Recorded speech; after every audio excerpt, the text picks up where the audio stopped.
केंद्र की नरेंद्र मोदी सरकार वक्फ बोर्ड के अधिकारों को कम करने का प्लान बना रही है। जल्द ही वक्फ बोर्ड अधिनियम में संशोधन का बिल संसद में पेश किया जाएगा। ऐसी उम्मीद है कि 5 अगस्त को ही सरकार इसे संसद में लाने जा रही है। इसे लेकर रामपुर से समाजवादी पार्टी के सांसद मोहिबुल्लाह नदवी से हमारे सहयोगी पीयूष शुक्ला ने खास बातचीत की।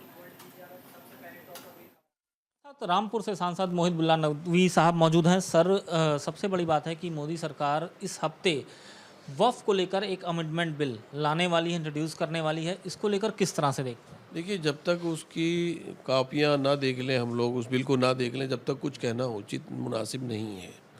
लेकिन चूँकि सरकार का ये रहा है पीछे, वो रातों रात काले कानून जिन्हें कहा गया किसानों के ताल्लुक से, वो भी रातों रात लाए गए थे, और जिससे देश की बड़ी छवि और बड़ी बदनामी हुई और देश के अन्नदाता किसानों का बड़ा दुख सहना पड़ा, दर्द सहना झेलना पड़ रहा है। आज भी कितने लोग की शहादतें हुई, वो सब आपको मालूम है। ऐसे ही ये वक्फ का एक खालिस मामला शरीयत के अकॉर्डिंग से है। ये उन यतीमों, गरीबों, मिस्किनों, मोहताजों, बेवाओं के जो वीकर सेक्शन होती हैं, उनके लिए लोग अपनी प्रॉपर्टी को मालिक के नाम कर देते हैं, और वो सैकड़ों साल से सिलसिला चला आ रहा होता है, पीढ़ियाँ दर पीढ़ियाँ गुजर गई हैं उस पर, और वो उनका हक होता है जो महरूम समाज के लोग होते हैं।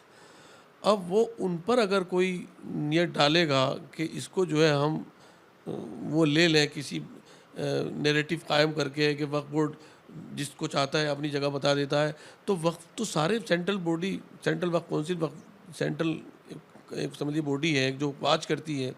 ऐसे ही अलग अलग स्टेटों के अलग अलग वक्फ बोर्ड बने हुए हैं, उसमें भी इलेक्टोरल कॉलेज होते हैं, उसके मेम्बरान होते हैं, उसमें लेडीज़ भी होती हैं। हमारे दिल्ली वक्फ बोर्ड में लेडीज़ भी थी पीछे।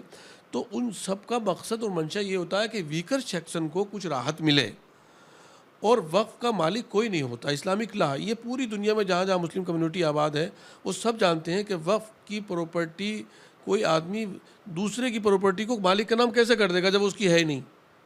ये तो एक प्रोपेगेंडा है। अब लेकिन जो मेंशन है 62 से और 42 से वक्फ का हमारे यहाँ रिकॉर्ड मौजूद है, जो अंग्रेज़ों के टाइम से ही जो ये हुआ, तो वहाँ लिखा हुआ है कि अगर कोई मज़ार, कोई मस्जिद, कोई कब्रिस्तान, कोई दरगाह ऐसी है जहाँ कोई बैठा हुआ है, तो वो उसका केयर टेकर मुतवल्ली है, और जहाँ कोई नहीं है तो सरकार उसकी केयर टेकर और कस्टोडियन है, वो उसकी हिफाजत करेगी। लेकिन सरकार ही ये कहने लगे कि ये कब्ज़ा की हुई जगह है, सरकार के अंडर में है, सरकार का गेजेटेड ऑफिसर जो है वो सेंट्रल वक्फ काउंसिल जो है वो एक सेंट्रल बॉडी है, तो वो उसके अंडर में छोटे छोटे जितने स्टेट के बोर्ड आते हैं। तो ये तो एक ऐसे ही है कि आप खुद अपने में कमियां निकाल रहे हैं।